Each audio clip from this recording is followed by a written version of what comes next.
চেহারার প্রেমে পড়লে তুমি তাকে ভুলতে পারবে, কিন্তু কথার প্রেমে পড়লে তুমি তাকে কোনোদিনই ভুলতে পারবে না।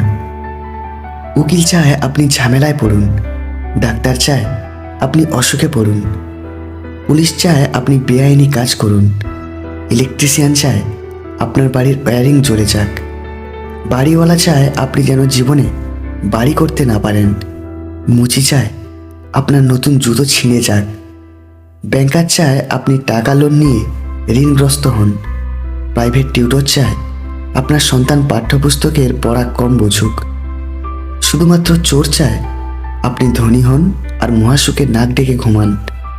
অতএব চোরই আপনার প্রকৃত বন্ধু। 3টি কারণে মেয়েরা স্বামীর ভালোবাসা পায় না। নাম্বার 1, যে নারী স্বামীর সাথে জেদ করে। নাম্বার 2, যে নারী স্বামীর মুখে মুখে তর্ক করে। আর নাম্বার 3, যে নারী মা বোনের কুপরামর্শে স্বামীর বাড়িতে অশান্তি সৃষ্টি করে। নারীরা যদি ঘরের ঝামেলাগুলো নিজেদের মধ্যে মিটিয়ে রাখতে পারে, তবে সে সংসারে পারিবারিক শান্তি ফিরে আসবেই। কারণ পুরুষদের বাইরে দায়িত্ব নিতে হয়, পারিবারিক ঝামেলাগুলো আগে ঘর থেকেই তৈরি হয়। মানুষের জীবনে চাওয়ার কোনো শেষ নেই। নিজের সবটুকু উজাড় করে দিলেও তার কাছে কম মনে হবে। তাই কাউকে ততটাই দেওয়া উচিত যতটা পাওয়ার যোগ্যতা তার আছে। যে জিনিসটার জন্য তুমি নিঃশ্বাস বন্ধ হয়ে যাওয়ার মতো কেঁদেছ, তারপরও সৃষ্টিকর্তা তোমাকে দেয়নি, তার মানে তোমাকে বুঝতে হবে সেটা তোমার জন্য মারাত্মক ক্ষতিকর ছিল। রব কখনো বান্দার খারাপ চান না, তিনি নিঃসন্দেহে উত্তম পরিকল্পনাকারী। ভালোবাসার মানুষকে এত ভালোবাসা দেওয়ার পরেও যখন চলে যায়, তখন নিজেকে ব্যর্থ ভেবো না। ব্যর্থ তো সে যে তোমার ভালোবাসাকে বোঝেনি।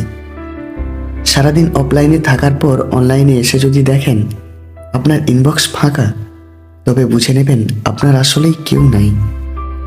যাকে ভালো লাগে তাকে চোখের আড়াল করতেই ভালো লাগে না, কিন্তু ভালোবাসার মানুষ সবাই সেই চোখের আড়ালেই চলে যায়।